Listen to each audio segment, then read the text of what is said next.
Hapa kuna sky imetokea nusu imefika hapa. I had a tumor for 16 years from nikiwa 3 years to 19 years.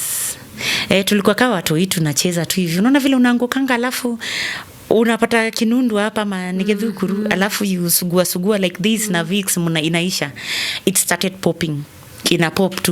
Ina pop kidogo imekuwa kama almost half the size of my head kwa hii side ya left. In fact, sina nywele hapa. You realize most of the times either wigs ama styles zinakaa hivi because sina nywele hivi. Nakumbukanga siku moja kwa mat za Nakuru nikitoka shule nikipanda mat niende home.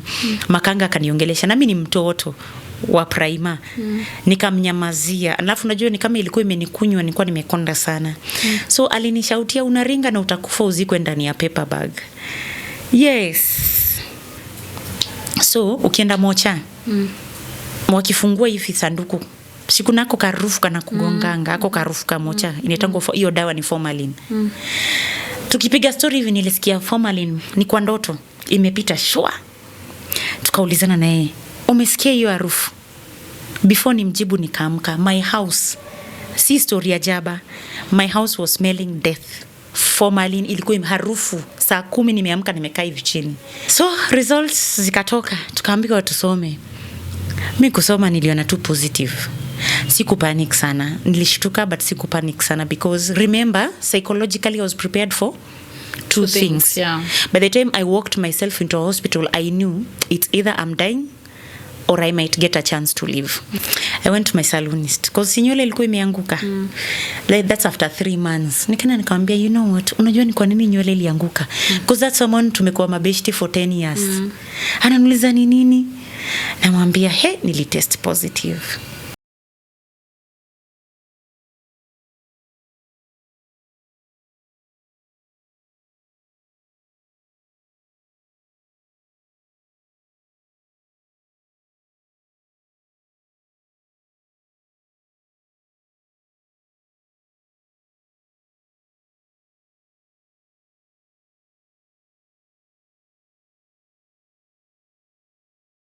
Hi guys, good morning, good afternoon, good evening, whatever time you're watching this. My name is Wanjiku Cleopatra.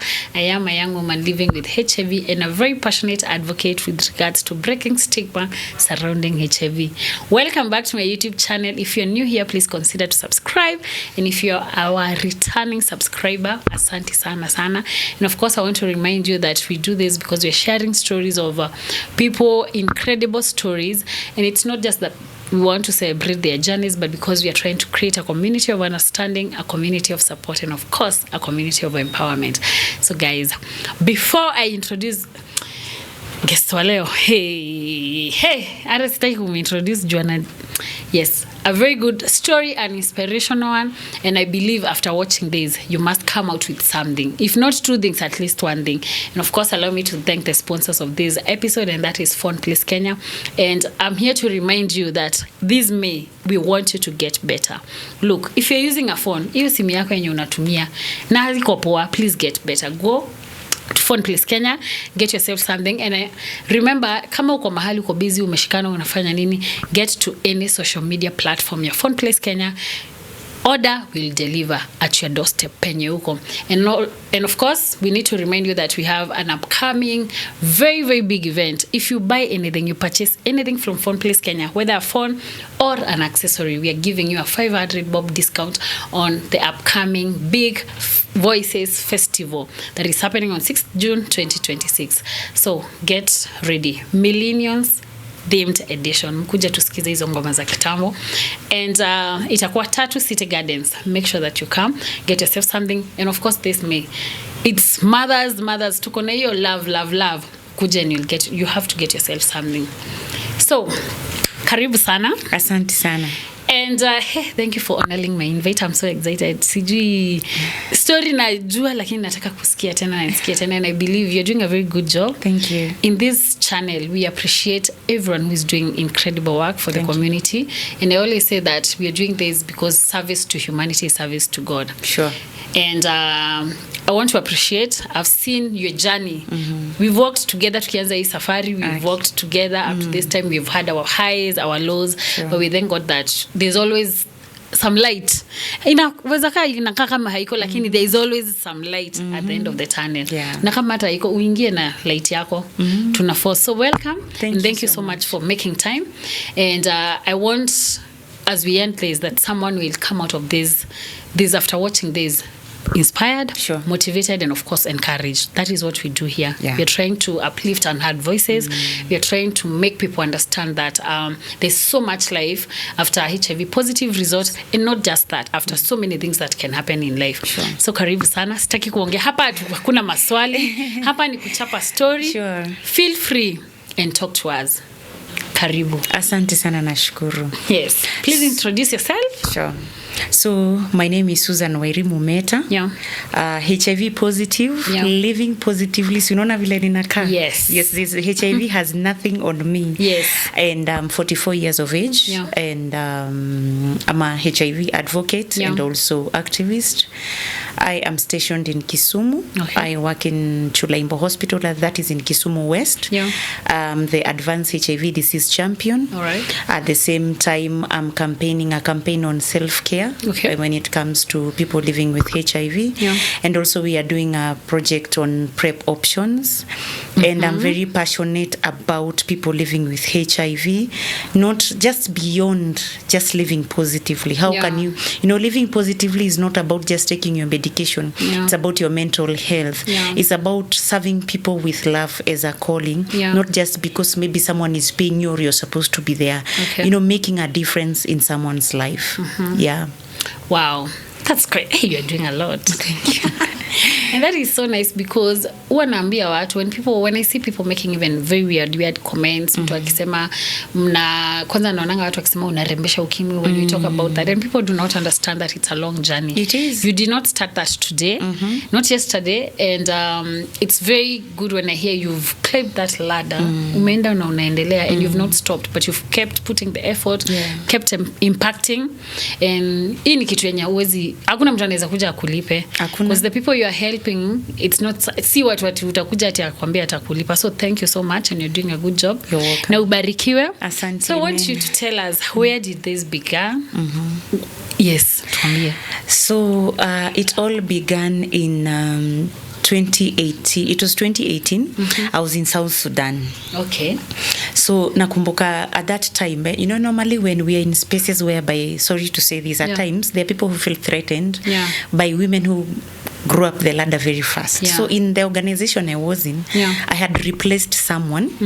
The outgoing manager was a Mzungu. And now coming in a lady from Kenya, yet there were assistant managers who were not promoted. So there was a lot of pressure, because kulikuwa tu na, witch hunting, and everything. And nikaanza kuwa na stress sana. And then being in, it was in South Sudan. So kule unajua mambo ni mingi, we far away from home. Kuna conflict ya the country itself. Kuna insecurity. So uko ni kukunywa, ukitoka job ni kutei. So I was drinking so much, I was very stressed. So I started losing weight from around 2018 June. I started cutting weight. Tena sile ya 5 kgs, ni kama 7 kgs kidogo inaenda. And then huko kwa sababu juu ya heat sana, na it's a tropical region, kuna malaria ingine ile hata unaweza chizi. What? So I used to be on and off sick.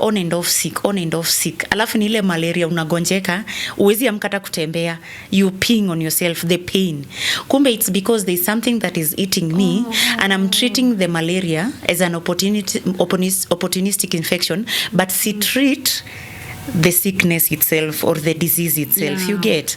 So fast forward, job ikaisha, because my boss walikuwa na issue na the government of South Sudan. He was a Sudanese, he's the late. So there was conflict of interest, na one day tu waliamka wakatufungia kampuni. Yani nilirudi home tu na ile return ticket nilikuwa nayo $5 nilikuwa nayo kwa mfuko na vitu zangu. So imagine shock of things that are happening so fast. Then unafika unakuta maybe ka relationship kenye ulikuwa unategea pia kako na issues. So a lot is happening like 3 things are happening, very major things kwa mtu mmoja. Yes. So sasa unajua stress reliever ni nani? TI. Nikakunywa pombe. So nilikuja around October and by December sasa nilikuwa nimeisha kabisa. Sasa hapa nikaona kuna kitu haiko sawa because I would cough on and off. My hair had started falling off to chini ya maji, appetite inapotea, I'm having a running stomach. So fast forward come January, the first week of Jan, you know, as Kenyans we love to Google. Google is our first physician. Yeah.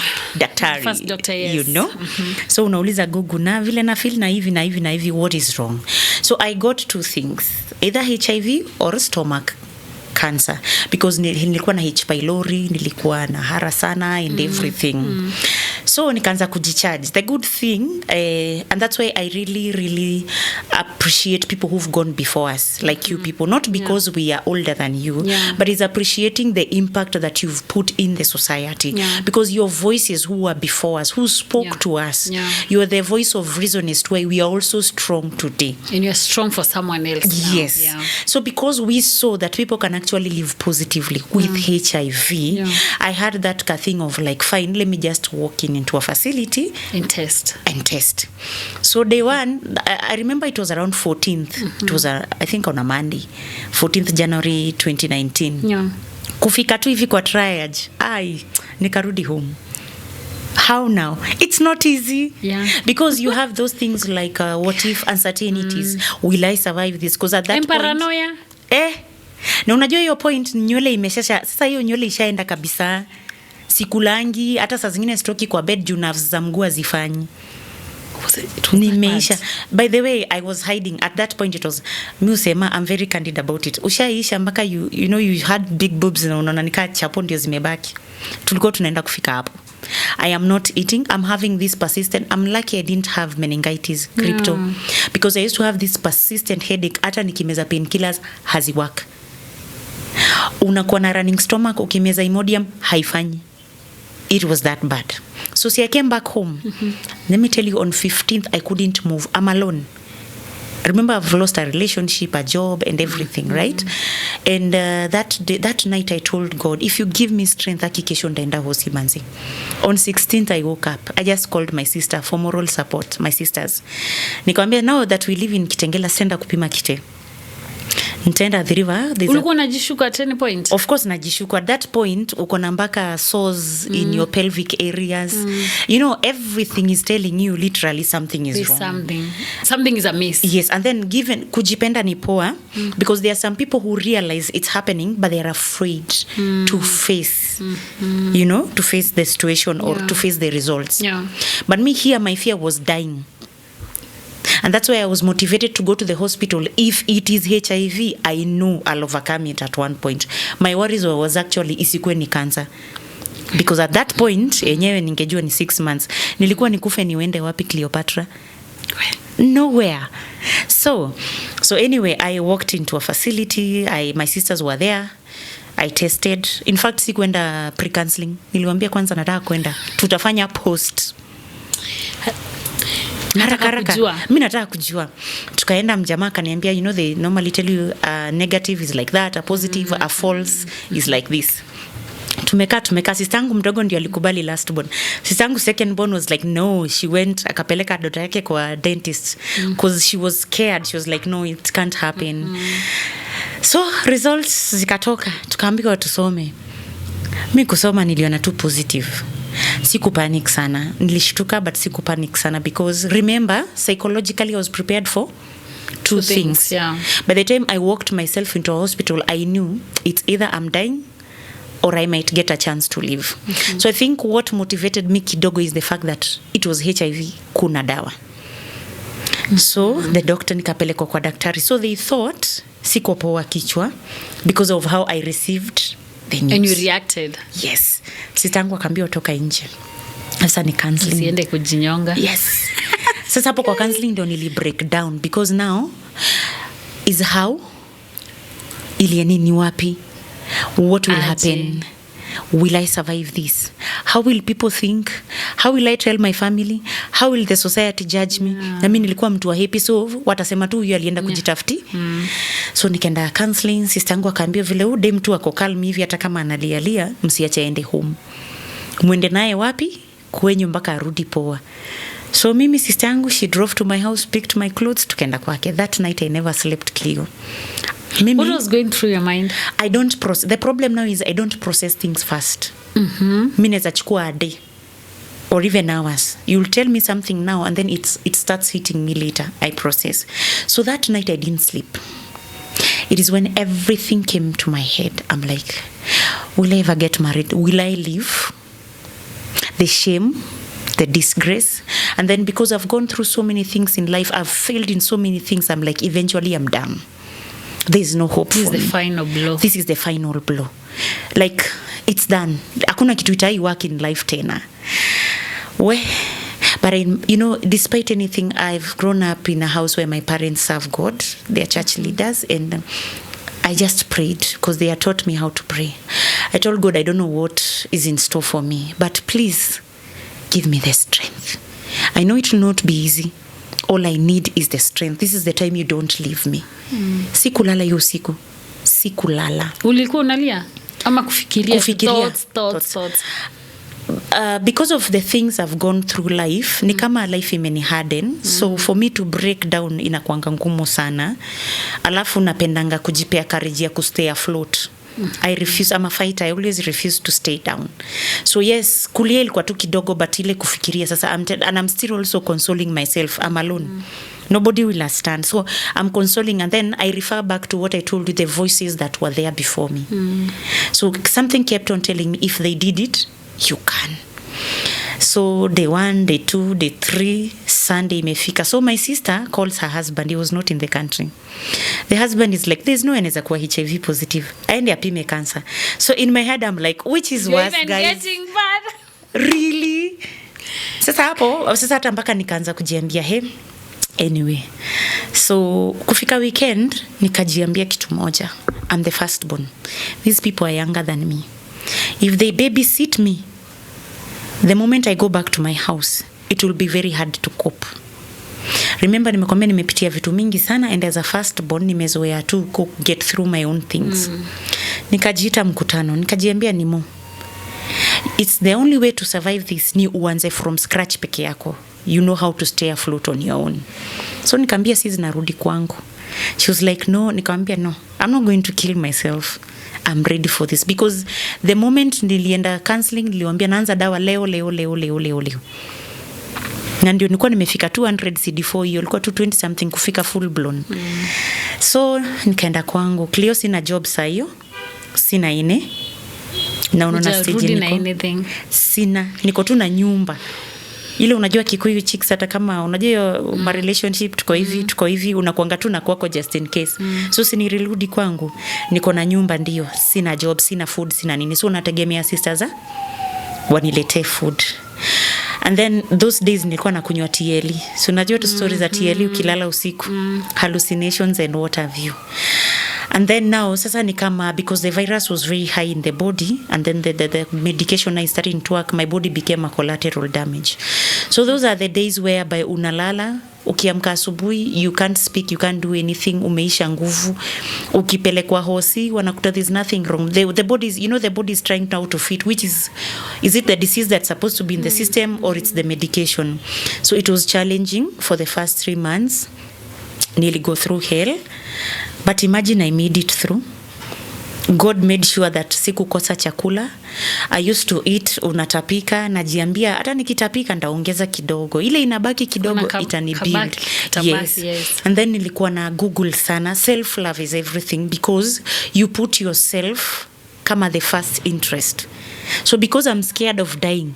Kumbuka mimi, you know me, see you've known me. Mimi ule alikuwa manzi kujipenda na ndio kusema. So nilikuwa na figure out hiki kisichana Kenya watu wanaonanga kina maringo. Nikae hivyo nikufe. Ama nifikia point ya kufungwa pampers. Not me, my friend. I'm going to push myself.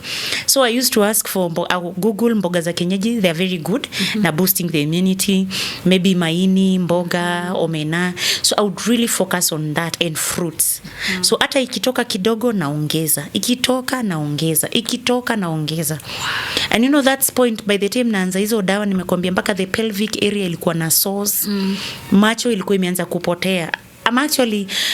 I still don't get it how comes I didn't have cryptococcal. I don't, because juyo ingekupeleka kabisa. So nilikuwa na mambo mingi, but I would push every day. So nikiamka kesho naona I'm better than yesterday, inaniambia, it makes you feel, yes, so it motivated me. And then I didn't expose myself sana kwa watu sana, so that wasini gossip. So nilikuwa tunakanga kwa hao, niko na stima, niko na kateli hapo na watch movie, sistangu anakaa wana check on me, and I hid from my parents kwanza. Because even the time nilikuwa nimeanza kugonjeka, si nimetoka Sudan, so hata tujaonana sana, so hawajui sana what's happening. So fast forward one day I went to my salonist because nywele ilikuwa imeanguka. Like that's after 3 months. Nikamwambia, you know what, unajua ni kwa nini nywele ilianguka? Because that's someone tumekuwa mabeshti for 10 years. Ananiuliza ni nini? Namwambia, nilitest positive. Cleo. An hour within kutoka kwa hiyo salon kufika kwangu, na ni place ya boda 5 minutes. The whole of Kitengela ilikuwa inajua HIV positive. Yes. Unasikia kuanikwa mbele ya Darama. Yes. Yes. What? Yes. Yani watu wananipigia simu. In fact, the first call sikuwa hata nimepanda upstairs kwangu, ili nipata downstairs. Now the good thing, the first person who called me felt like either it's a lie or it's wrong. Why is this person sambazing? I don't know what happened or how it got into my head. Aliniuliza, Su, ni nini inaendelea? Nikamuliza nini? Nimesikia. Nikamuliza umesikia nini? Fulani ameniambia it's ABCD. Nilijikuta nimemwambia So kumwambia tu hiyo dem alishindwa kuniuliza any other question. Hata kwa na bahati alitoa hiyo courage kukuuliza. Exactly. Most people don't ask. So nikarealize, so actually if I speak it and own it, doesn't sound hakuna bad. Mtu ata use it against you. Yes. So nikaendelea sasa, masimu zikaanza, wengine mpaka walikuja kwangu, ni aje. Mimi nawaambia So ukiambia mtu anaku encourage juu ataanza kukuuliza aje. Ulitoa wapi? Haezi, because unamwambia na unamwangalia hivi. So ikaenda kwa hivyo, but sasa stigma ikaanza because now people are talking. Remember, I was very vocal. I've always been passionate about helping people. Tulikuwa na groups za wamama. We used to go and cook children's home. So alafu mimi nilikuwa mtu kwenda out na julikana. So people used to know me. So watu wanaongea, it's like a small town, people are talking. Unakuta ukienda out, watu wanajitenga. Kuna wale mabesti wataki, kuna wale wanakuembrace, but kuna wale hawataki kuonekana naye. For real? Yes. Kuna yenye hata tukiongea hiyo picha iko tu hapa. I can even remember the name of that club. Yes. But I don't blame them. Ignorance is bliss. So hapo ndio sasa vile watu nikaanza kuona story yangu. Yes, kulikuwa nako kashemu kujajua, but nikaanza kuona badala ku walk in fear. If I own it, then there's nothing utanisengenya aje, because if I come and tell you Sue is like this, huyu anasemanga. So I realized alijisemea. Exactly. I decided to wear my scars beautifully. And fast forward after 1 year, that is now 2020 sasa. Hiyo tu siku on 16th January nikasema 1 year anniversary, me I'm celebrating myself. I was alone on this journey. Kurudi poa, nywele inarudi, mwili inarudi. Kwanza sasa nilinona hata kushinda vile niliwahi naona, nimekuwa mali safi bwana. Watu wakikuangalia hapo wajui hata. Kupost kuna ule Diana Akech, daughter ya former deputy mayor Joe Akech, anakuanga na mambo za cancer. Akanicall. Akaniambia, I would want to give you your first platform ya YouTube to co-host na makeover. Then the second one was another lady. Nikafanya video ngapi? 2. That is how I came out. Wow. Yes, na vile hiyo video ilikama out ndio niliita sasa wazazi wangu kwa sister yangu. Nikawauliza by all that long hako ijua. Sister zako hakusema? You have a good family. Yes, we only 3 of us and we are very neat. A very well knit family. Nikaita Parus. Nikamwambia sasa vile mko umeona nimeanza kukonda mko nafikiria ni madha, kusema by the way nilikuwa nafikiria umekanyaga waya. Nikacheka tu kwa roho nikasema ungejua tu. So what we did, niliweka hiyo video kwa screen nikamwambia, I want you to watch this, then we talk. I didn't want sikutaka kuwaambia because they would see me as their daughter from pain. But if they saw from that recording a girl with resilience, a tough, the message would come out very differently than one-on-one. Then address it later. So wakawote sit kwenda upstairs na sistangu kurudi, of course they were broken. My mom at least alikuwa na courage, but my dad was broken. And nikawambia, you have to accept. Ilisha happen. I don't want questions because we are 1 year down the line.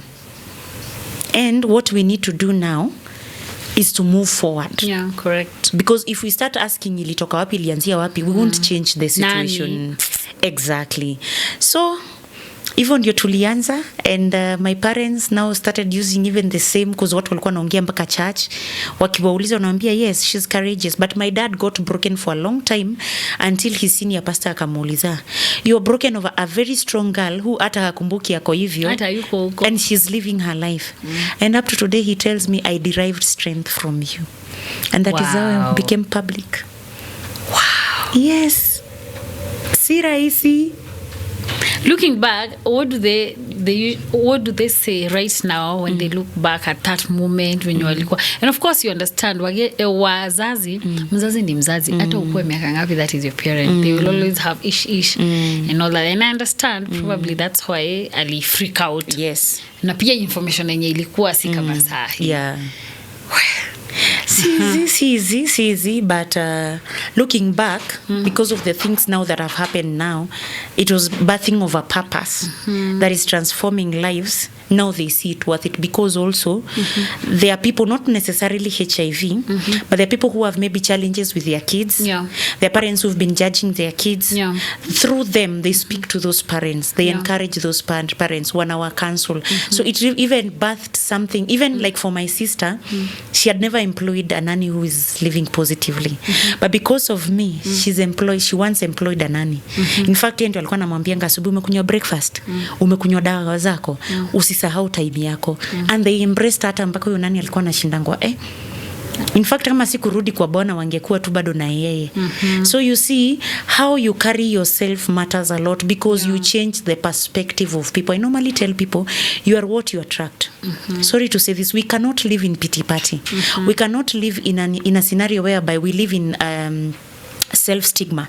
You literally, it's an internal thing. You've internalized, you've stigmatized yourself, and then now you're assuming everyone is stigmatizing you. And now you start attracting what you're giving. You know, their energies. It is negativity inatoka out, and it's also attracting the same thing. A lot of it. Exactly. So I tell people, before you say I've been stigmatized, because I was stigmatized even in clubs. I chose to cut off people who judged me, and I chose to work with even new people who embraced me. You know, you choose your safe space. You choose what works for you by yourself. And then you love yourself. You take care of yourself. You know, they will start seeing like, actually, so it's different like this. Now you start attracting good things. So it's all about the energy you produce, who you are, love you. It's inakunga tu hivyo, kitu ingine. And that's why even on social media utaona mtu ataona story ya Cleo, you're the first person they'll approach. Why? You've lived it. It's the experience. It shows results. So they are motivated. If she's like that, I can actually live like her. So it is all. So that is what has motivated them all along. Wow. Yeah. Well, fast forward, you've gone public. Reception ya watu sasa wenye of course tunakuwa nao ni sales wenye walikuwa na wana spread hizo, what did they say? Have you met with them? Mshaipatana, nini au wenye, cause kuna kwa nako ka group. Funny enough, when I went public about my status, ndio unasikinga huyu alisema wanakuja sasa wanajisam. And I always tell people, if you what is it? You distance. Uliji distance when I was not public about my status. But sasa juu niko public na unaona hiyo si kitu naweza tumia against me, you want to be my friend. Sijapona bado. Please just keep off. Sijapona. Bado sijapona. Niko tu hivyo. But now because I've owned what you thought that you can use against me, you want now to come in, befriend me, but you used to use it against me. Sijapona. You know? So what did you do? So okay. Kama huyo rafiki yako. what I've learned in life are not even related to HIV only. When people show you who they are, I don't think they belong to your circle. Not because you have any bitterness with them, you just forgive them, but there are people you just keep them off. But not before you keep them off, educate them. Tell them, because it could be you tomorrow. It could be anybody, either affected or infected.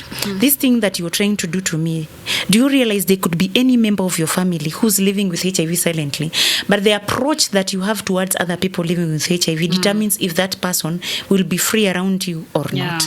So of course unawaelimisha, but kuna wale tu I decided to keep, of course. In fact, me, I have new lot of friends. I decided just to start afresh. It's a new chapter for me, because life is not like before. It's totally different.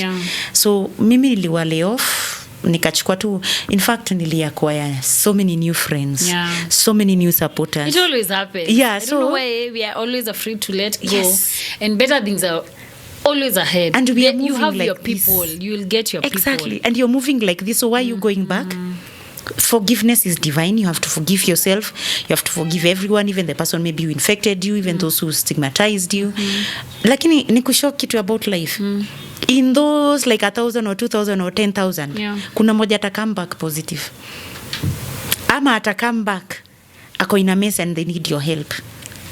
That is the irony about life. And that is life. That is, you know, life ni funny. Life is so funny. That is why I've taught myself, usiwai cheka mtu, usiwai judge mtu. Tomorrow is never promised. You never know what is in store for you. But when they come back, show them love. They still need you. They still don't need to see the other side. You don't need to keep them. You need to walk with them, help them, and allow them to move forward and become. Okay. So now this thing birthed something else. Maybe I can give you a story as to why, you know, people will ask, because at times unaweza piana hii story mtu aseme dem alikuwa tu anajua ni mgonja, anatoa wapi courage. But maybe they need to get to know where it started from. Because for me, I contributed. I like being very honest. Someone like you, you didn't want to be in that place. Then there are those people who didn't even know. But we also need to acknowledge some things that we can help people not to walk in the same paths, knowingly or unknowingly. So I grew up with a lot of childhood trauma, with the circumstances surrounding my birth. And then there are things we call generation patterns. Like most of our millennial parents na wale wa kuendelea huko, they grew up with a lot of, well, how do you call it? The rejection. Rejection that was masked kama mzazi kuwa mkali, toxicity. So they grew up knowing that is how they're supposed to bring up children. And then they had children who grew up knowing this is how the pattern. That is the pattern. So because of such patterns and also the circumstances surrounding how they were brought up and everything, and the conception and what have you, there was a lot of rejection towards my life. So I'm a person who grew up not feeling loved. You can attest, nilikuanga very rational kitambo, si ni kweli? Very kitu kidogo ninakunyeshea na hata hakuna kitu umenidu. It is because we look so beautiful outside, we slay, but we are broken people. And when you talk about mental health issues and psychosocial issues, people tend to think ni wale wenda wazimu wanatembea kwa barabara. Exactly. It is us, well dressed, looking nice, smiling beautifully, but we are broken. We are just finding ways of coping, but we are not okay. So because of that, I indulged into alcohol. I grew up feeling very unloved, unappreciated. And then I had this tumor. If you see hapa kuna scar imetokea nusu imefika hapa. I had a tumor for 16 years, from nikiwa 3 years to 19 years. Tulikuwa kawa watu hii tunacheza tu hivi. Unaona vile unaangukanga alafu unapata kinundu hapa manigedhukuru alafu sugua like this na Vicks inaisha. It started popping. Ina pop kidogo imekuwa kama almost half the size of my head kwa hii side ya left. In fact, sina nywele hapa. You realize most of the times either wigs ama styles zinakaa hivi because sina nywele hivi. So ikakuwa kubwa. Naenda surgery inarudi. So that is the life I grew up with. So una grow up na rejection emptiness, then wewe ndio umepata hiyo tumor. Wewe ndio unajua hizo enzi 90s watu wanajaji mtu vibaya sana. Nakumbukanga siku moja kwa mat za Nakuru nikitoka shule nikipanda mat niende home. Makanga kaniongelesha na mimi ni mtoto wa prima. Nikamnyamazia. Alafu unajua ni kama ilikuwa imenikunywa, nilikuwa nimekonda sana. So alinishautia, unaringa na utakufa uzikwe ndani ya paper bag. Yes. What? Yes. So you remember, imagine hizi vitu zote zinakuhapenia and then people are judging you like that. Unajua sasa unaendelea ukiwa broken. Because unaona kama uko na maana kweli. Hauna. So you're wondering, why is life so cruel to me? So anyway, fast forward, after surgery ya mwisho, nikajituma after form 4, nikapewa referral letter from Nakuru PGH. Mimi nakuanga tu mdemo wa kujituma. Nikakuja Kenyatta. Unajua uzuri referral cases zinapelekangwa very fast. Nikabukiwa in for the first surgery, surgery ilikuwa July. That is 2001. But ni kama gift, God alitaka kunipea gift ya my birthday month, which is October. Theater zikaja. Kasemekana nitabukiwa October. Coincidentally October ndio Operation Smile, where wazungu wanakujanga kufanyia watu surgery za ear, nose and throat sana hii. So yani surgery yangu ilikuwa na watu wamejaa. Yani kulikuwa wazungu, kulikuwa yani God ali make sure every person who would make a difference in my life was in that theater. Wow. Yes. So nikafanyiwa surgery, ilikuwa 7.5 hours. Unaenda theater mchana, ukirudi na kuna giza. Kwanza niliamka hapo kwa theater. Hapo unaona kwa hiyo bed ukimaliziwa tu kuamka tu, kitu ya kwanza nikitoa hizo vitu nauliza imeenda. Shingo imefura, hata siwezi inua kichwa, wananionyesha. Unaona ile chupa ya kuwekwa maji, ile kubwa. Hiyo kitu ilikuwa compressed, imejaa kwa hiyo. Umejua hiyo kichupa? Yes, ilikuwa imejaa hapo. It was that big. But thank God it was not cancerous. It is called a fibromatosis. It's excessive tissues ziki place moja, tissues za mwili zina produciwa in excess, so they start piling up. If you check here, kuna mali niko na fundo hapo ndio walikuwa. So what they did ndio isirudi, they put a pipe, so ina drain the blood yenye ilikuwa inafanya the roots to continue growing. So unaona, that is where all the experts were needed there. And that's how kutolewa. But remember, I'm still broken inside. Hasija heal, sijaenda through therapy. Sasa kamnywe so proper, nimeingia kole. Nikaanza kunywa pombe, niko Nairobi kwa auntie yangu. Nikatumiwa school fees, I'll have to admit, nikakula part of the school fees, nikamiss exam. Kumiss exam, that is a pattern ya bloodline pattern watu kwetu wa wasomangi, especially wenye wanaitwa Wairimu. Sasa na Wairimu ni walevi, si nimeingia tu kwa ulevi sasa vizuri na outing na nini. Remember, I'm fighting my demons of rejection. And then in psychology, there's something we call Stockholm syndrome, which is trauma bonding. That is why you see someone will be from one abusive relationship to another. Na tunasema madem wanapendanga tu machali wabaya. No. Bad boys, no. There is a pattern. And that pattern comes from the inner person that this person has not healed. From within. So this person attracts someone who's like them because they need to bond. It's trauma bonding. Unfortunately, in this trauma bonding, you're also being bled on as you're bleeding. So it will never work. You walk into another relationship. So that became my life. You keep hurting each other. Yes. You look for love. Remember, you've not felt love your entire life. So you're looking for love in men. Today I want to be very open about my life because I know there's someone going through this and has been judged and they feel they're not worth it. Yeah.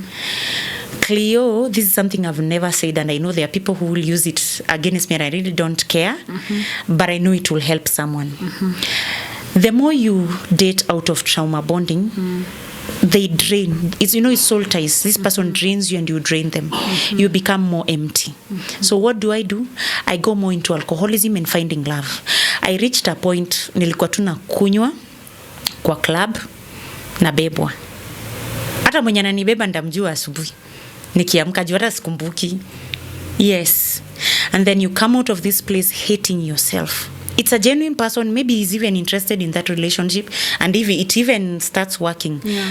But you hate yourself because this is not what you want. You feel there's something that is wrong. This is not the life. Yes, you're more empty. Funny enough, hizo siku haipata ukiede. Hii life ni funny. Very funny. Ni kama wale chokora. they'll eat from huko nje na jaribu wewe. So that is the life I lived. And I would feel more bad after it doesn't work. I would still go to look out for love. Maybe unakuta ni mtu abusive ama mtu kama kitu kama hiyo. So that is the life I continued. Fast forward, I went again to South Sudan in 2008. I met someone, half Kenyan, half Ugandan, a good man. But ni mtu akona demons zake. Umeget bado tuna attracting to the same because we are not healed. That is why mtu afai kusema wanaume ni wabaya ama wanawake ni. Who did you attract? Is this person healed or you went to bleed on each other? So nikapata ball, nikaengejiwa, 2009 imefika. Around March, April, I lost the pregnancy due to preeclampsia. In fact, it almost killed me. I remember ilikuwa na Sunday, nikaamka nikaenda. Jamaa pia ameanza kucheat, so niko na stress, so hata pressure imepanda. Ana cheat to a point, naambiangu wako place fulani, naenda kwa hiyo hoteli nje asubuhi kwa gari yake na mgoja. Akikuja ananiuliza, what is your problem? You have everything. Women are crying for a man like me who's taking care of them. You allow me to have my life. I'm giving you everything that you want. Anakupeleka, anakufanyia shopping, anakuacha kwa nyumba tena. So I think nikaanza kupile up. Ile paka usiku uko na ball uwezi lala. Unafua nguo usiku masaa 9 watu wakilala. Utalala aje na uko na stress. So pressure, preeclampsia, boom. It was a Sunday. Nikasikia, unajua when you're pregnant na boli shakuwa kabisa, unasikianga kususu every time. So hiyo time nilikuwa nasikia ni kama mtu amenikanyaga, like susu ite, nasikia niko na kama mkojo, but there's something imekalia kwa belly. So nikashindwa, nimeenda church, I've not susud. Tumetoka church, I only susud once. Na nilikuwa na feel uncomfortable. Sistangu bado alikuwa pia, huyo mwenye tulikuwa na yeye wakati turned positive tulikuwa na yeye Juba then. So nikaenda kwake lunch, nini nikaenda home. Usiku tulikuwa tunakaa na demu mwingine, nikaanza kusikia cramps. Remember, this is my first pregnancy. Yeah. So I don't know what cramps means, yet I'm not due. Ni South Sudan those days kulikuwa kunoma, huwezi tembea usiku. So sinitungoje. Sasa hii cramps imekuwa sasa, kumbe ni labor pains. But now ni labor pains, but hii miscarriage inakuja with a closed cervix, because mostly miscarriage inakujanga with on open. It's the cervix in a open, then the fetus in a reject. Yeah. Sasa yangu ilikuwa ni kifo inaningojea. Asubuhi 6 sisi juu ya bodaboda, utapanda nini? The only hospital then ilikuwa tu poa, ilikuwa ya foreigners, Ugandans. Nikaenda wakacheki, wakona ni kubleed, nina bleed but cervix iko intact. So the best they can do is to sedate me, uone kama hii ball nitatulia, ball iache kufanya nini. But even after kusedatiwa nina bleed tu. Sasa kwa bowel chini yote ni damu imejaa. So what would have happened, inge rupture, ni nyamaze na niende Sayuni hivyo. So what do they decide? To force the cervix open and remove the fetus. Yeah. Clear, those are the worst moments in life you want to go through. Na mjamaa anapigiwa hata hataki kukuja. Yes. Ako zake anajibamba. So it's my sister and her husband and some friends, Kenyan friends. They were very supportive. Nikatolewa, nikarudishwa kwa ward, but after 6 hours nikaanza labor pains zingine. Remember, in new house they are not even fully equipped, so they did the jua kali they could. So kumbe yes, kumbe ni kama there are some parts bado zilikuwa zimebaki ndani. So ni kwenda kuoshwa without, hakuna injection ya kunamp. Unajua kufanya evacuation is more painful than even pushing. Because ni pain nyingine you can't explain. Ni kama hii vacuum cleaner vile ni kama kitu ina sack. So ni kama maji inapushiwa, alafu you feel like the outside zinatoka, the inside zinatoka nje. Paka una pass out. That is what I went through. And kutoka hapo, it was a roller coaster of pain, emotions, accepting. I couldn't stand kids crying. But nikangengana only to know later that now there were issues with infertility due to that. Sijui kama ni vile walikuwa wananiosha ama ni nini, I don't know. Because today I've been struggling up to date with secondary infertility with no kids. Yeah.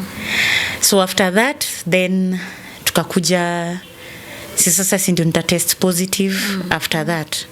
So unaona kuna scenario ya had a tumor, rejection, losing a child, a man leaves you, then you come back to Kenya losing a job, then no relationship works for you because you're always irrational, bitter, and everything, and nobody understands you. People think you're the problem, but they don't know.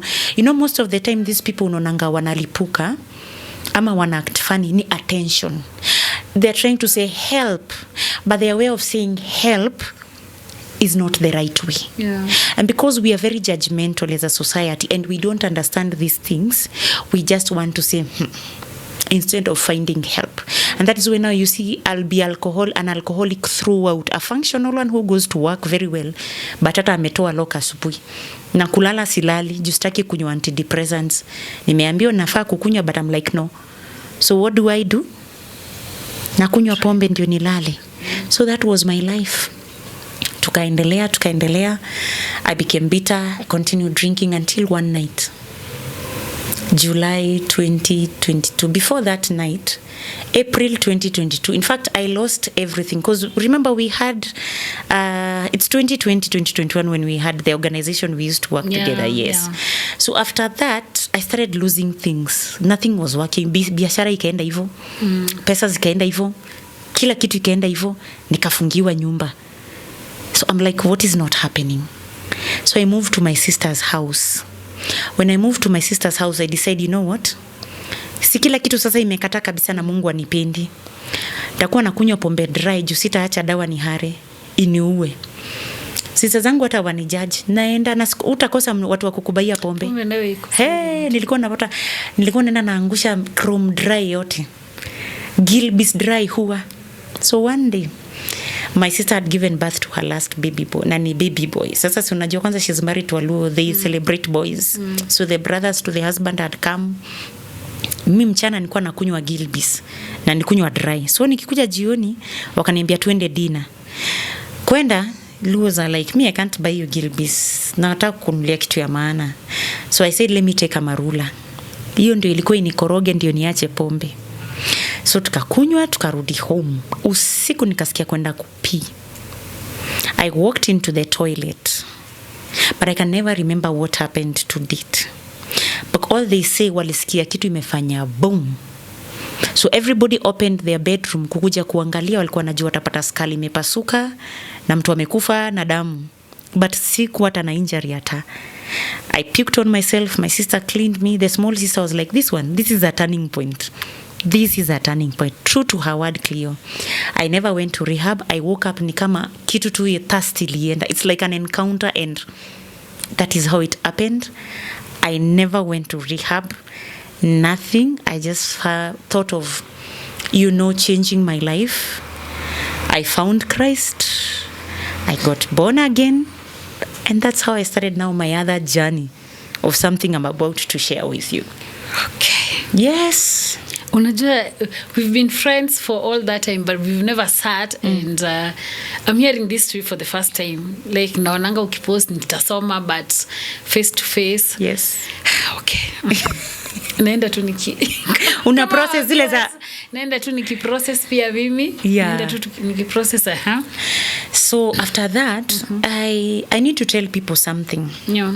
Life is very spiritual, but it's a choice to what you choose. Everyone has what they believe in. Yeah.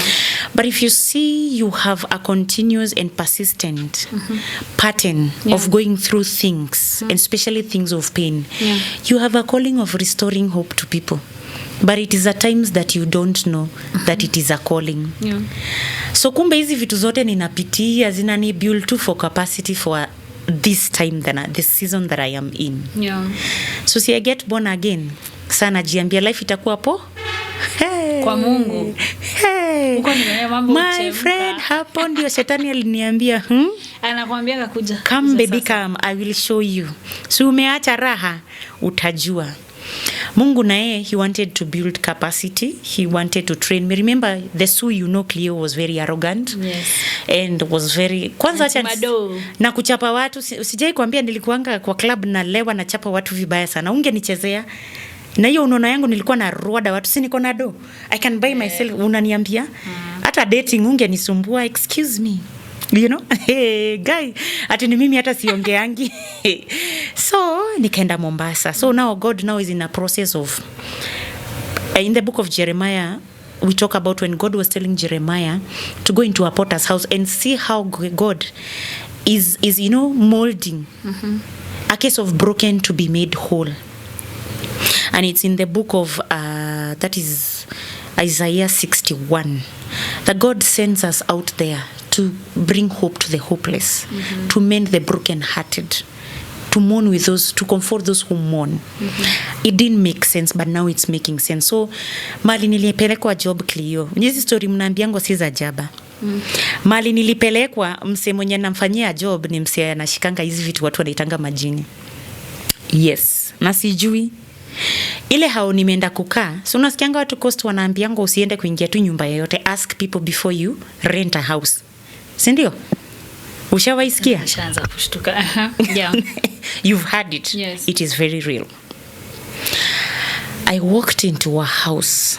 First I went to a friend's house. Na shetani anatafutanga mtu. Friend yangu akani welcome vizuri na akaniwekea mattress kwa room yenye nitalala.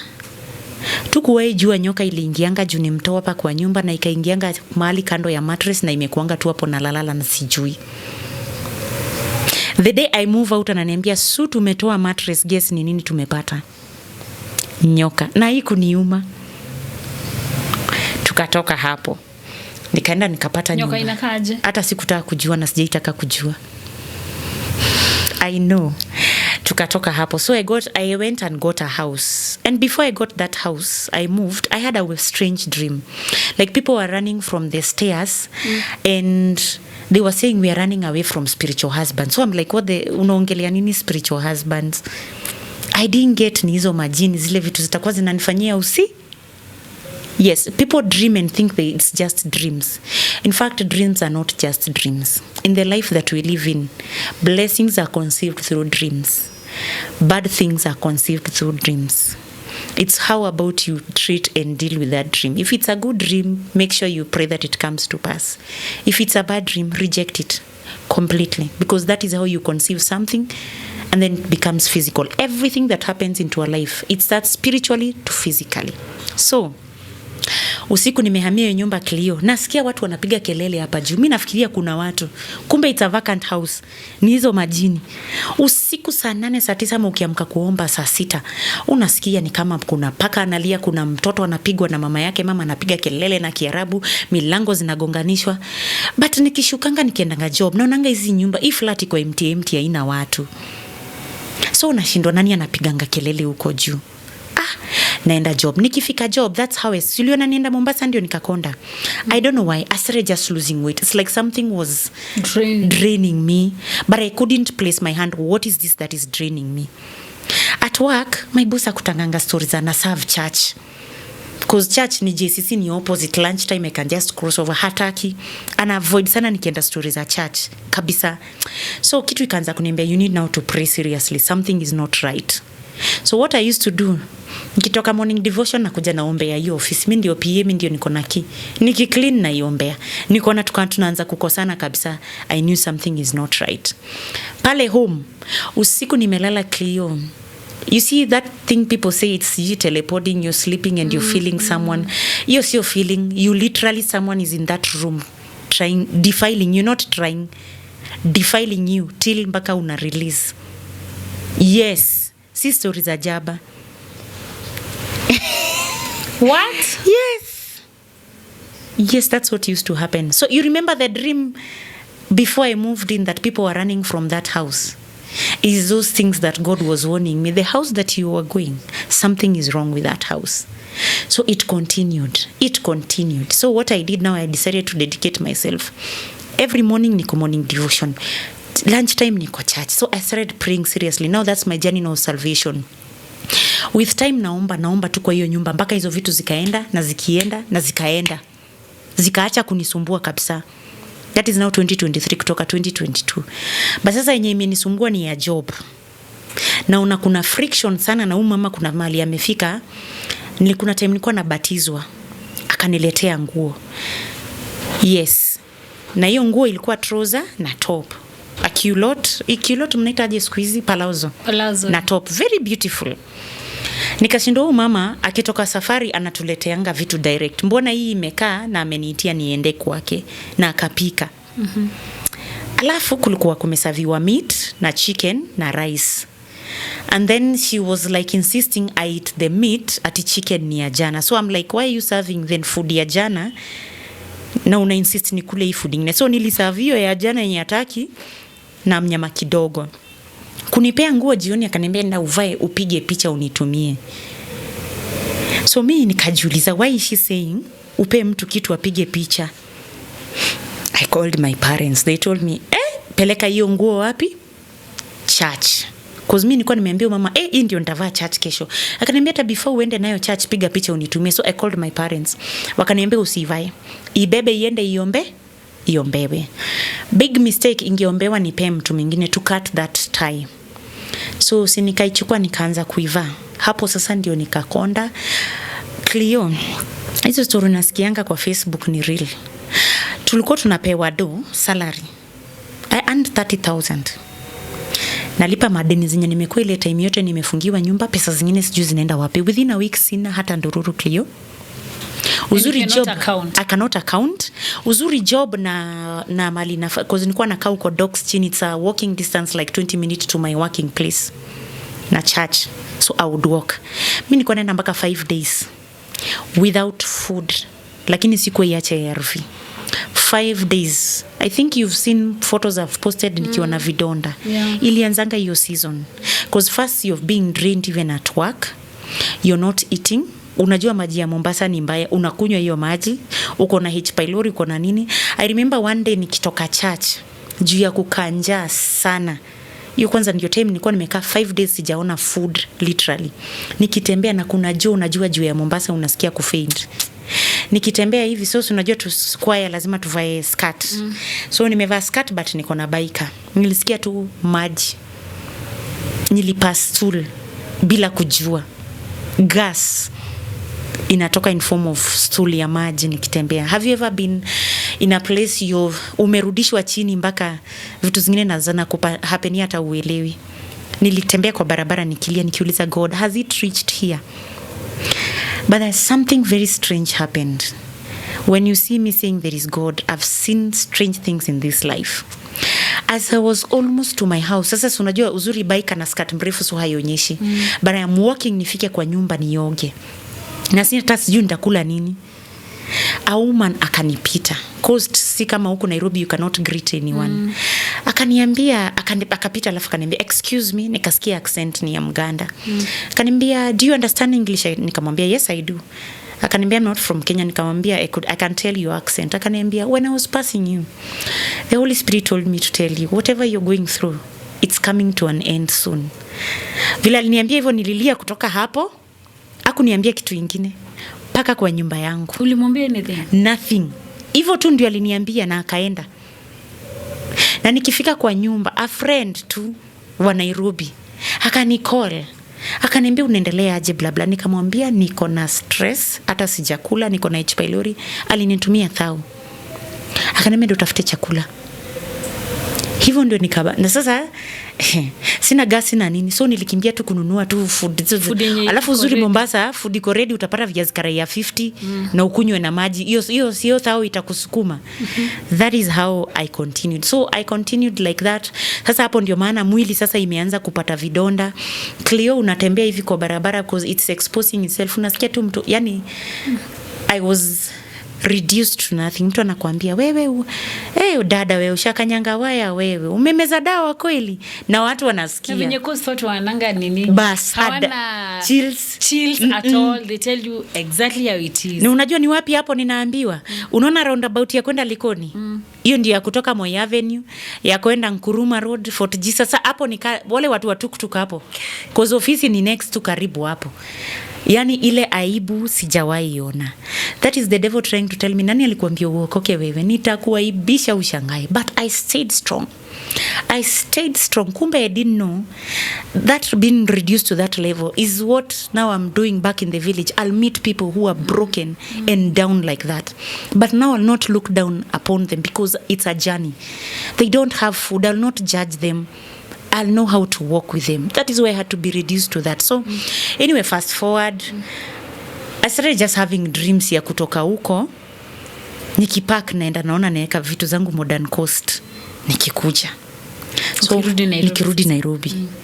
So one night, kitu around 4 in the morning, nika dream. Nikiwa downstairs, naona tuko na mzee amevaa tisho ya white na nywele ya white. When you dream with an old man, or maybe a governor or a president, that's like God speaking to you. God can never show you his real form. He shows you the physical form of a human being to translate what he wants you to hear.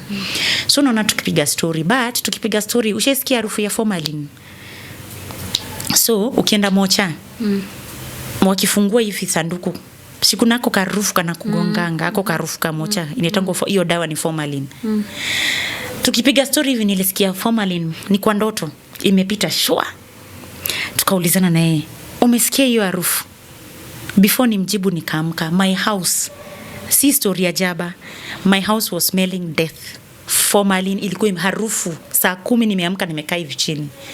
Ushaingiza baridi mpaka ukashindwa kuomba ama kufanya anything, because that was a warning, there's looming death ahead. Yes. Kumbe nilichokora hii nenanga kuamsha madhabahu kwa ofisi ya wenyewe nilichoko. Oh yeah. Their own altar. And I am now raising my altar because I'm trying to also to protect myself. So see, it's hitting conflicting back. Yes, and it's literally hitting back. Nikaamka, nikaomba asubuhi, nikaenda church. Coincidentally, pasi akasema leo morning devotion I had another sermon. But the Holy Spirit is telling me, let me preach about and pray against spirit of sudden death. There's someone God wants me to pray. Aka preach na akaomba. Hata hakusema ati wewe, yeye alisema kwa spirit yake anasikia hivyo. So after church nikaenda nikamwambia what's going. Aliniulizanga to, do you know the person who employed you?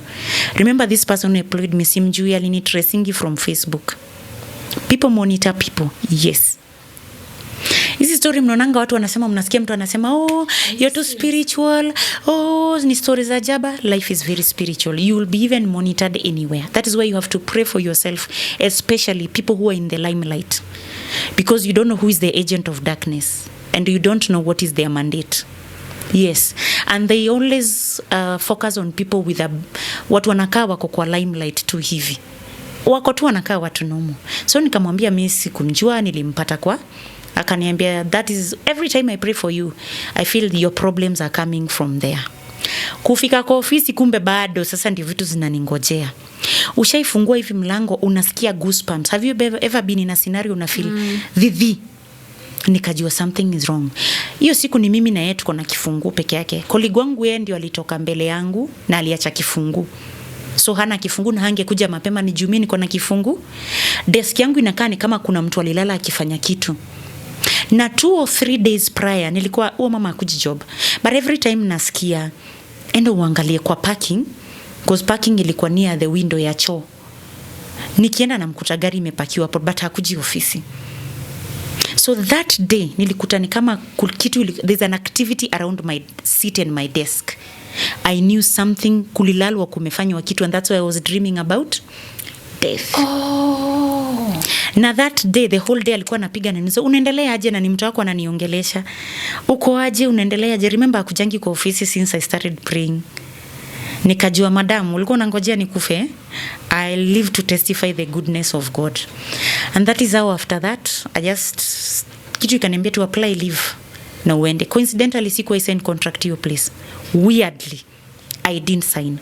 So nika apply for leave. Akaniambia uende leave, you have to sign something first. Mimi sikuongea. 2 weeks ndio niende leave. I see in a dream dem ameletwa anishikilie nikienda. true to my dream, 1 week dem akaletwa anishikilie, but nikaambia before niende there is something I will say. Na kwa ile dream niliona nisi sign anything, whatever I will sign it like be something I'm signing, nikienda anything can happen hata kwa barabara, na ni hivyo because they gave a sacrifice on me.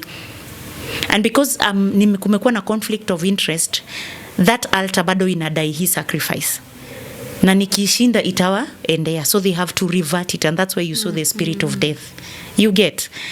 So mimi, what did I do? Siku yangu ya kufika kwenda, na hata sikuwa na do, na nilipack by faith Clio.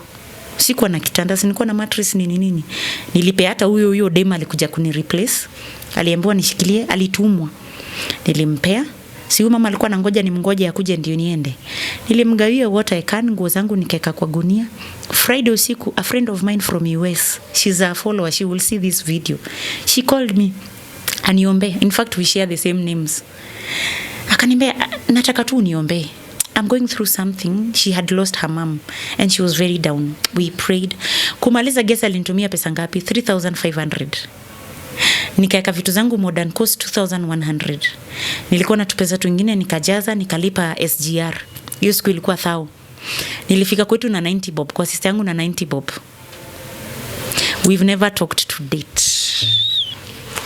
What? Yes. She didn't even call or ask. Alikuwa tunaulizanga anakuja. Anauliza nani? Anauliza my colleagues. Okay. Is she coming? But she would never face me.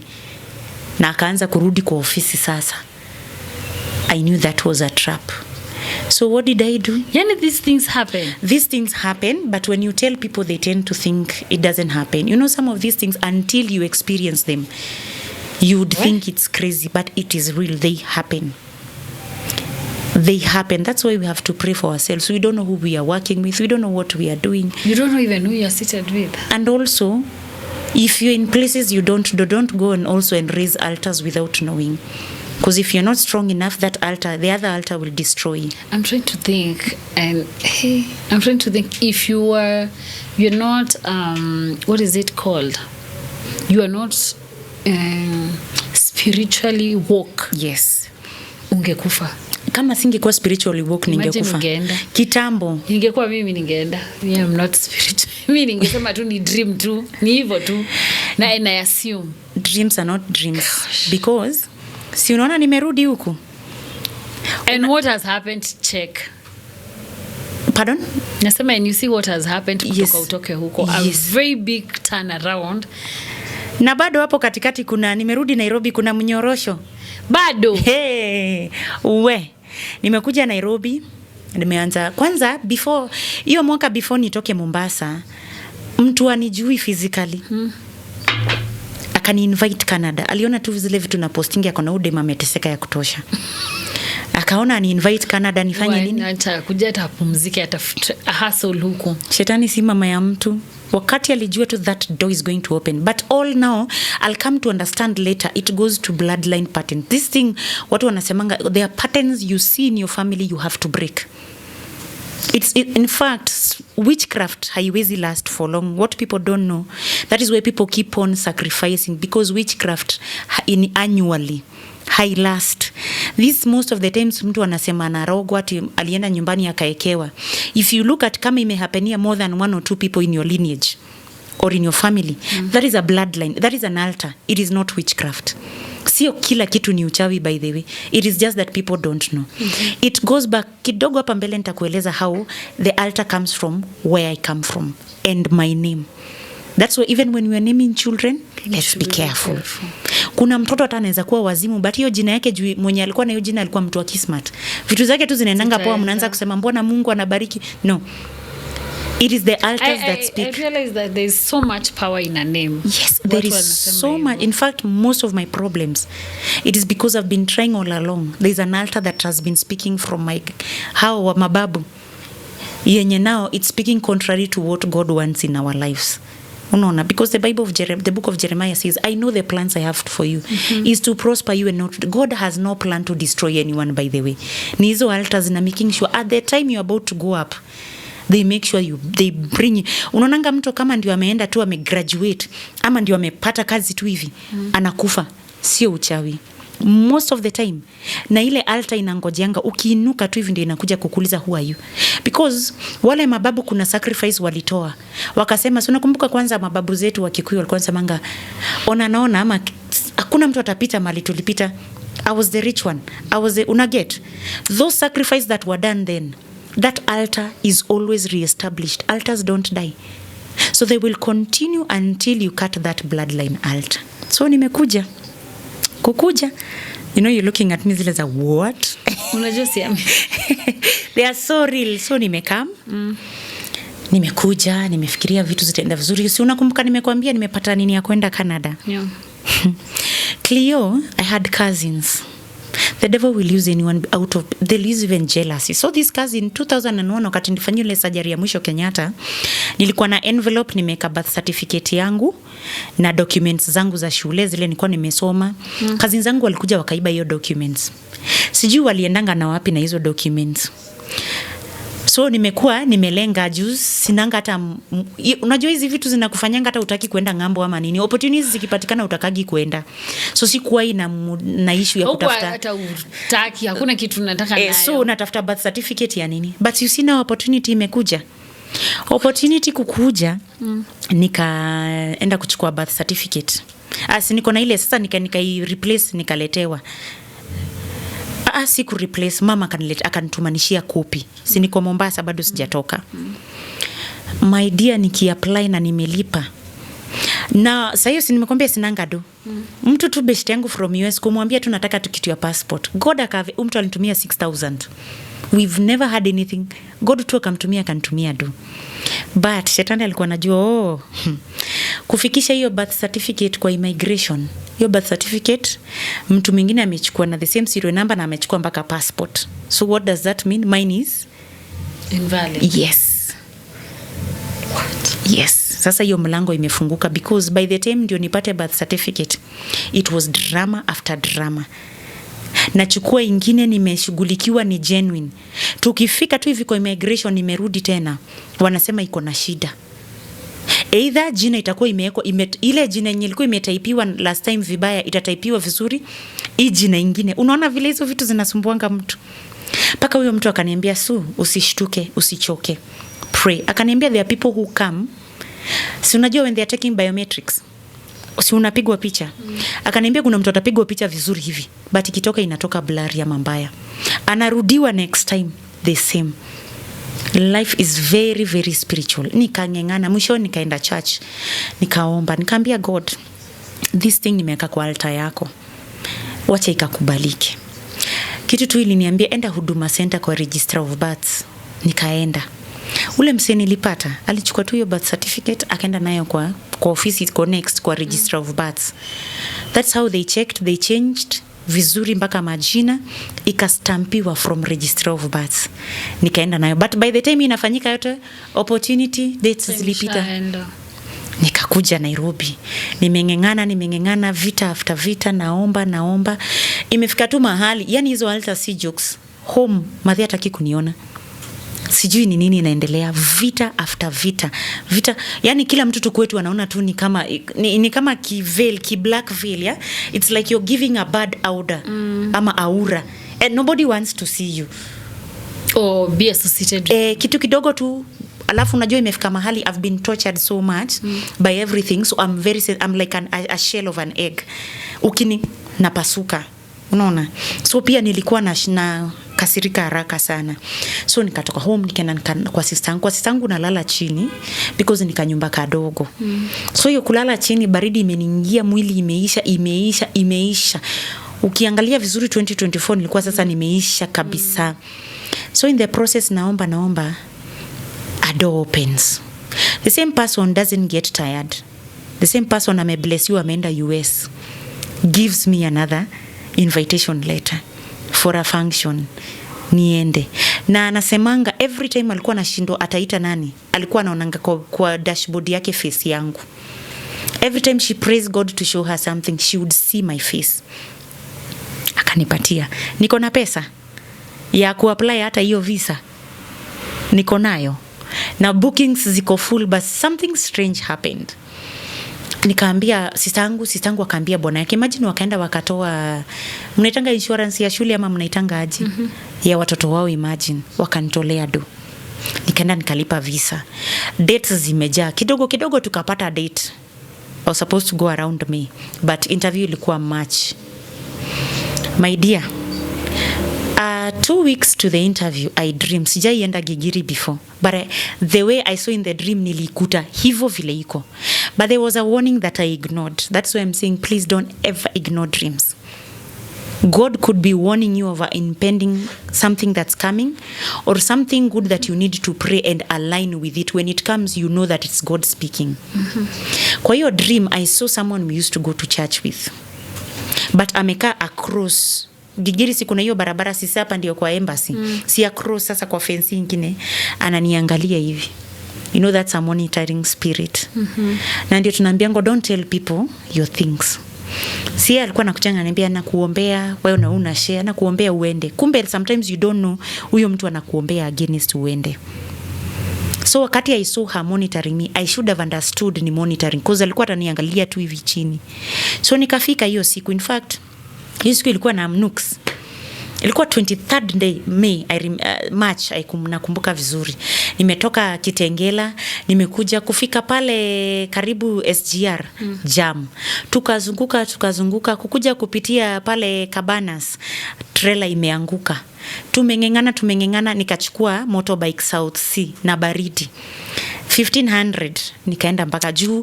Hata huyu mwenye ameniita amenitumia 2000 ya breakfast asubuhi. Nikaenda nikafika. Shockingly, the way I saw things on the dream, even the way those askaris were greeting me, kila kitu will happen the same. Tumefika, tumeingia ndani, nimefikiwa. Clio tell me why me Wairimu mwenye anapanganga hivi, niliulizwa swali nikakuwa na kigugumizi. I forgot everything I was supposed to say. Literally everything, and I could not express myself. Hapo? Yes, na nikaambiwa visa denied. No. Yes. I've shared even this story on my Facebook. Visa denied. Mzungu hana kazi yako. Ni watu wangapi hapo? By hiyo 637, unajua ni watu wangapi wamekiwa hapo? Millions of people wanangojea kuchukuliwa visa. 1000, sorry. Hivyo, because wanataka, unajua sasa kwao, ukiwa una sita, you're lying, or you don't know, you're not sure. Yeah. But what, by the biggest is you're lying. Yes. So them they don't understand it's something different. That's what they'll take it. Na hivyo ndio niliambiwa. Nilipewa wapi? Nililia kutoka hapo. Kwani wanakuambianga hapo? Si wanakupatia nini denied, na wanakupea pink nini? Anakupea hiyo ya pink. Ukipata green unaenda. Zinakuanga mbili. Unapeangwa ya green ama unapewa ya pink. Mimi nilipewa ya pink. Na already utakuwa umebriefiwa ukipewa ya pink, it's denied. Ukipewa sawa hata wanakuwa watu wengi, mtu mmoja ndiye anakuinterview. Sorry, ni kwa teller, ni tellers kama kwa bank. So hata mnasimama, mmepanga laini. So utasikia hata wao wanaambiwa nini. Mkidinaiwa kila mtu anajua nani hana. So atakwambia sorry, visa denied. Pip anakutumia, anakupatia na unaenda. Na passport yako unaendea kwa ile dirisha, unaenda nyumbani. So that's how kutoka kwa hapo nililia. Nikifika town nimekaa kwa hoteli, ule mama mwingine alikuwa huko ananisaidia kuniambia vile mtu anafaa kuongea nini. Wakashindwa vile watafanya, even the daughter had to come and console me. That is the first time I thought of giving up on Christ. I'm like, God, surely niteseke nikiwa mtoto, niteseke maisha yangu yote, na niteseke bado sahi. What do you want with me? Then my father told me, don't give up on God. Maybe that's not his plan. Unataka kwenda majuu, na maybe ye plan anakutafutia ni different. Remember, I've always decided to serve people. So if I went to the US today, Cleo, I would be working and not be serving people. So that was not his purpose, mami. So nikakuja, nikaendelea. So fast forward, nikaanza kufanya vitu zingine hata not aligned with what God wants. Nikaanza kufanya makazi zingine hata si za HIV. So I remember towards Christmas, nyinyi mkikula Christmas, mimi nakuwa nalala kwa kanisa chini. Nikipigia Mungu nduru, you have to change my life bwana. It's now or never. So towards end ya karibu turuke mwaka, I started dreaming. Na on my staircase to the hospital, naona hospitali iko kama first or second floor. But every time naangukanga basement 2. Na nikianguka basement 2 hakunanga exit. So I realize I'm trapped in the wrong place. That's why I also need to understand to interpret dreams. Na usizoe kwenda kuambia dreams watu. You pray God anaweza kuonyesha tu how to interpret. So it happened 3 times. The fourth time, because God confirms 3 times. Sasa kuconfirm na stranger the fourth time is a friend alinipigia, nimeona umepata accident na wewe ndio ulibaki umekwama kwa hiyo nini ya trailer na ulikuwa unaenda kwa barabara mrefu, which is like a destiny. Mwingine naye Facebook akaninbox akaniambia, I saw 2 coffins, both contained surname na moja ilikuwa yako. Mwingine anakaa ni kama alikubali kuzikwa, lakini wewe every time hiyo sanduku ilikuwa inataka kukuingiza ndani kuzike, ulikuwa una fight, unaifunua, unatoka. So unaona vile life yangu imekuanga kufight down, kufight down. So it's that point ninaingia kwa basement, haijifungui. I will not speak under the circumstances where I was. It's a very sensitive issue. But it's something also that tells people you need to be sure where you are, and you test the spirit everywhere you go. Test the spirit of the place you are in. You never know. How do you do that? You pray. You don't just walk into any place. Even churches, you just don't walk. You pray. Pray God. And let me tell you, God does not just answer people who are say they are born again. Do you know hata ndio niache hii alcoholism, hata kuna kasuri nilisahau kukupe. Nilikuwa nakaanga in my 40th birthday. Nilikuwa nimechoka na maisha, nilikuwa naendanga Heaven's Gate. Pale Kikopee Gilgil. Na ninaenda na ninaandikia Mungu, na kwa list yangu before nitoe hata sadaka, kwa hiyo list nimeandika nataka kuacha pombe, it's too much. Lakini nikitoka hapo naingia Kikopee na kunywa pombe, kwanza natoa lock na nimefast siku 3. God, wacha nikwambia, our God is merciful. Na kuna Mungu, Biblia inasema mvua ikinyesha inanyesheanga kila mtu, whether you're inside or outside, meaning God hears everyone. And then now I had this 4th dream yenye naona kwa ile basement nilianguka, kumepata exit. But now the exit is very strange because it also come as a test. Do I accept this test, or do I feel like I'm underlooked or undermined? So my sister calls and she's very unwell, and and her house girl ajarudi kutoka Uganda.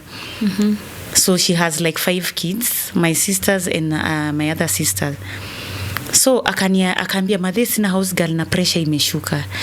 Kitu tu ikakuja kwa mind ya madhe, siwache Sue akuje kwako akusaidie, umpeange hata hiyo 6k. 6k ingekuwa mtu mwingine first born unda kuandikwa mbochi na sister yako aje. But me, remember, I had a dream of an exit. So what did I do? I went. Kutoka last year January paka last year April, I worked for my sister as her nanny. Yes. But it's always good to be obedient. Sometimes what you think looks like this is not like this. It is. How was it? It's of course it's not easy because we just were, but given that my sister is my sister, she would treat me well as her own sister. But of course ni job ujazoea, unachoka and everything, but at least nilikuwa napata do ya kubai tu perfume na save. Sikuanga na hiyo do before, so sinilingengana. Niko busy.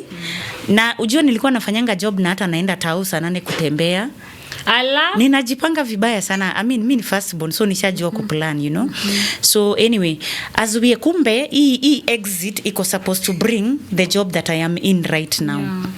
So nikiwa huko nikaanza kuattend church ya Kinasiz. Kuattend nikafeelingi tu aji ya kuongea na mama mwingine hapo.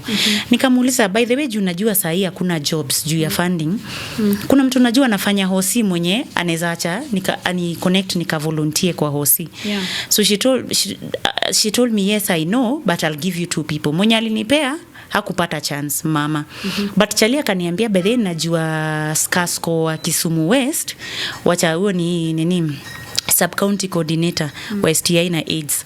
Akaniambia wacha ni kuconnect, but sitakupea namba, ndakutuma mali anakuwa nina huko ushago place inaitwa Jola. Nikaenda, sikumpata, nikapata in charge wa hiyo hosi. Nimebeba tu portfolio yangu. Akaona akisema, we want people like you around this place. Wacha ni call Skasko. Akamcall. Kumcall ilikuwa Friday, akanipea appointment Monday. Monday hata ndio alikuwa ananikumbusha we have an appointment. Nikatoka Kisumu mpaka Chulaimbo Hospital. Do you know the moment nilishuka Chulaimbo nikiingia hivi, nilifeel too, this is where you are supposed to be. the spirit was, it aligned, this is your home. Na before hizo zote nilikuwa nimezunguka hospitali zote nikitry to feel like nasikia no, you're not supposed to be here, but the day I stepped out of the matatu, that was the place I was supposed to be. So if I didn't obey that call, I wouldn't be where I am today. So fast forward, nikaenda tukaongea, ilikuwa April, na the moment nilikanyanga Chulaimbo, the same day sister yangu akaniambia husband yake amepata mbochi mwingine. God started aligning things just like that. So akaniambia ndio uandike barua, but we don't take volunteers, andika kama intern. Nikaandika, nikampelekea 2 weeks. Hiyo sasa imeingia May 16th, I got a call from the county board, unaanza job kesho. Sasa naanza job kesho. Mse alikuwa ananiuliza utawezanga kuja from Kisumu, it's around 300 ama 400 to and fro kila siku. Yes, that's expensive. Exactly. Nikamwambia mimi nitakam by faith, kumwambia tu hivyo. Hiyo siku nilianza job, a friend of mine kaniambia God ameniambia nikulipie nyumba, tafuta nyumba ya 2k ama 3k, ndakulipia mpaka ile siku utapata job, uvolunteer. Wow. Hivyo hiyo weekend nikahama, sister yangu akanipea gas nini, yani vitu tu zilijialign tu. Yani kini mtu tu alikuwa ananikola, namwambia nahama, ananiambia nitakupea carpet, pesa ya carpet, nitakufanya vitu zikajialign. Na mimi nikasema nimepewa hiyo opportunity moja. Clear, I worked myself like a donkey. Nilijituma. Hakuna mahali sikujituma. Kuna watu of course wanaona huyu anakuja kuvolunteer kwa desperate, they will treat you differently. I didn't care. But now they see the fruits of kujituma. As najituma tu hivi, opportunities zilianza ku happen hivyo tu. But in all this, what have I learned? I've learned that sometimes you go through things because of the calling. It is just that most of the time we don't want to go through the pain of transformation, because if it is the suwa kitambo, I don't believe I could deal with clients watu wako shago, watu wako chini. But sasa nikipigiwa simu, mimi naenda kutafuta mgonjwa kwa nyumba, nitamkuta hata hana fare, ako chini, maybe TB imemweka ama ni ako HD, nitambeba nimpeleke hosi, nimrudishe home. Kesho akinipigia hana fare na kuja clinic, I will do the same. If I see a patient amekuja na ako down sana, you will make sure they are fed kwa canteen first before anything. That is an act of love. Whether that food is 50 or 60, you will realize the love that you show that client, and pick up very fast. Kama hata amepelekwa referral, I will go and visit them until they become better. So that is the life. And I think what I've learned from my story is a story of resilience, because it didn't happen to me because I'm HIV positive. The reason as to why I'm here today is the grace of God, number one. Number two is we need to love ourselves, because sahi kuna mtu mwenye hana ini na ni HIV negative. We can't tag every situation we go through, every pain we go through, it's in relation to HIV. Because remember, I had the tumor. Remember, I lost a child. Was I HIV positive then? No. It's about you don't commit suicide. I know it's not easy, but always tell yourself, tomorrow you don't know. It's never promised. Today it might not be my day, but tomorrow is my day. At 44, God has remembered me. I know I'll have a child. I'll get married. Clio, tutaimba huko vibaya sana, utushone vitenge, you know. Yes, please. It's never too late with God. So I think I would just tell people to just love themselves, no matter what. There's a colleague of mine who was telling me, yani hata wakati huko job, ulikuwa tu unang'ara, unajituma, unajikaza. Because ni kujipenda. Unakumbuka mali nikisema you are what you attract. You have to love yourself no matter what you're going through. Unaweza vata nguo ya sono unakaa poa sana. Kwanza nataka kuuliza, fagia wanja zilienda wapi zina wenyewe? Umeweka? Leo sijaka, nitaweka before nitoke. Fagia wanja sasa, hizo nazo siwezi vani, nilikuwa too much. Alafu nawaambia I don't want your unsolicited advice. Yeah, used to. Oh my God, forgive me, but I was too crazy. It was nice for that moment. That's why we're here and you're telling the story, because it's a journey. And we want people to believe that when you're young, not even when you're young, do whatever you want to do at the right time that you want to do it. Sai you're comfortable, sio lazima hata ukue nazo, but then ulilive your life yako hapo. True. It's not a gap at you will come. I lived my life. Meka zikienda unaanza compensate for that. True. And it's such an incredible story. I will invite you again. Hata sitaki uongeze kitu. Siongezi. I will invite you again. I don't want this video to be too long because I want you to come back. Sure. So thank you so much for honoring my invite. You're most welcome. And before we finish, I would want you to, and please, kitabu. please, can we get a book? I will. Kindly. Very soon. I will guide you. By the way, please, I'll see you kando. Please. I will. Nafaa kusoma hiyo sasa nisome everything that you said. Sure. Let's read it now. Sure. Please start working on that before mwaka iishe. I will. It's actually a confirmation. You're the second person telling me that, so I'm taking it seriously. Please, I will. Let's start pole pole. And you write, you can write. Naonanga kizungu yako, it's nini. So please start getting that. But before we conclude, I would want you to talk to someone. Because that has been quite a journey that has a lot of downs and a lot of ups, highs and lows. And people are going through a lot right now. I'm glad you mentioned about mental health. We'll discuss that maybe in our next episode, because it's something that we're ignoring. Yes. And something that has caught my attention, you've said that we are smiling, but deep inside we are dying. Yes. And that is what is happening in our generation.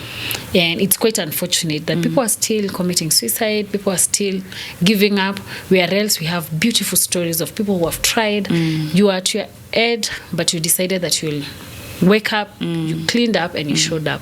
So to that person who is at that point, it doesn't have to be disease. Life happens. And life has been, sahi kwanza maisha imekuwa ngumu sana. Sio lazima ati hata mtu akuwe mgonjwa. So many things are happening. Please talk to that person and tell them that you've been there, you've done it, you've even bought a t-shirt, but you're here right now, telling a story of resilience, a story of courage, and of course a story of so much strength. Yeah. Yes, please. So I would love to tell them that it's not over until God says so. First, be around safe spaces. Yeah. Don't be around people who discourage you. Yeah. People who look down upon you. You choose. There are places you will feel, because also at times you need energy from people, positive energy. You need people who will encourage you. Yeah. Make sure you identify people who you can find cope mechanisms. Because also the reason as to why people go down very fast is you do not want to speak about it because you're scared people will talk about you. Yeah. But you see, does it matter what they will say or how you have offload it? Yeah. You know? Find something that you can do. Sometimes part of healing is healing others. Even through your story. Yeah. Even through serving others is also, because as you see, I can change someone's lives, it motivates you to be a better person for that person. You know? Yeah. That's one thing that has really worked for me. Serving others healed me as well, because nilianza kuona, so I can actually do something different. I can actually find something beautiful out of what people think cannot be beautiful, you know? And also self-love. Self-love is everything. Don't give up. Manze, as I said, imagine watu wengi who give up leo na kesho ndio inakuanga siku yao. Siku yako inafika kesho. Inafika kesho na shetani anajua leo ndio utajimaliza. Then alafu watu waache kunyamaza manze. Reach out. Na kitu kingine, people need to stop piling things. People need to walk with forgiveness. Because even those people who hurt us, they also don't know. They are also bleeding. Unajua, most of the sicknesses we have in the hospitals is because it started from the heart. It started from those issues that you're keeping. Offload them. Don't keep them. Sai hata kuna kuangan Amani Counseling Center, at times they have those free therapy sessions. Go get therapy. It's important. Offload your past. Don't carry your past. Reach out to someone. Don't keep quiet. Even us. Even you. We can say, let's use this platform. I know you can cancel people. People near me, I can cancel them. That is how we start. And then through them, they will also cancel others. Because we are at a point, we start, the self-care now starts with me, as Susan, and you, as Claire. And then when I tell them, this is how I take care of myself, I love myself, I believe in myself. And then someone, like, if she can believe in, I can also do. Then that person will go and it starts with us, then to those people out there. But imagine God loves them. They should also love them. We also love them even if we don't know them. But watu wajipende, watu wasi give up. Alafu tukue na moyo wa kukua strong. Let not small things, because you could be wanting to kill yourself for a very small thing. It's big to you. We're not gaslighting you. Or undermining your pain, but inaweza kuwa until you hear someone else's story ndio you realize haya. Na vile mimi nataka kujimaliza, and I also want to encourage people, can you speak up about your stories, because there's someone outside there waiting to hear for a voice of hope. Naseme kama huyu amepitia story kama mimi manzi hata mimi ndajishika. So we also need to speak up. We also need to be voices for others. But wajue tu, you can always look for help, have a safe space, jipende and believe in yourself. Alafu vitu zikienda vibaya, just rudi chini to that level and then start. Usiogope, accept. Usianze kufikiria who will think, what will people say. No, you can even, alafu another thing, changing environment is very important. Cause sahi ukigonjeka, God forbid, hapa si klinika, utatibiwa hapa. You go to get healed in the hospital. Where you got sick is not where you get healed. Get away from those environments. Find new friends. Find new people. Shift to new places. Activities also zinasaidia. Activities si kusema uende ulipe ziplining na una hiyo do. Unaweza enda Karura ukute watu wakikimbia na wewe pia uwajoin ukimbie. It's relieving. Tafuta tu kitu unaweza fanya. Enda hata kwa children's home ufanye something. Kama wewe ni living positively na una job, usiseme hakuna job. Mimi nilipata job juu ya kujituma. Jituma, enda utafute kitu ya kufanya. Volunteer somewhere. Kuna mtu anatafuta mtu kama huyo. Ama unaweza bless mtu na Destiny Connector ako hapo. But ya kujifungia ndio inamaliza watu. So go out there, find help in any way, through even serving others. Wow. Yeah. Hata siwezi ongeza anything. Thank you so much. And this has been, you've been my friend for so long, but this is the first time I'm hearing this to mpaka mimi niko like So thank you so much for sharing your story. And I always remind people that we are not just giving these stories for the sake of giving these stories, or we're celebrating your incredible journey. Thank you. And as well, we are trying to create a community of understanding, a community of support, and of course a community of empowerment, because all these conversations ni zenyewe zina break your stigma iko kwa community. And I'm so humbled, and thank you so much for making time. I will invite you again, once again. Sure. Utakuja tuendelee juu tujamaliza. And of course to our viewers, thank you so much for being part of this important conversation. And I cannot forget to remind you about Phone Place Kenya, where you get your best online and physical shop for all your phones and accessories. Na nataka kuwakumbusha that tuko na lipa mdogo that you can always come for all Android phones. When you wanasemanga sijui siwezi pata S-What, siwezi pata, please visit us, and all we need to see is whether you have a pay slip, unakuja nayo, and you pay 40% of the money. Again, I want to remind you, we have an upcoming event for any accessory or phone that you buy at Phone Place Kenya. We're giving you're getting a 500 bob discount towards the event that is happening on 6th Millennials Themed Edition. Tumesema kila mtu anakuja, tunavaa Y2K, mkuje and we have fun. So thank you so much for watching, and if you're watching this without subscribing, please consider to subscribe and be part of this important conversation. Until the next one, bye.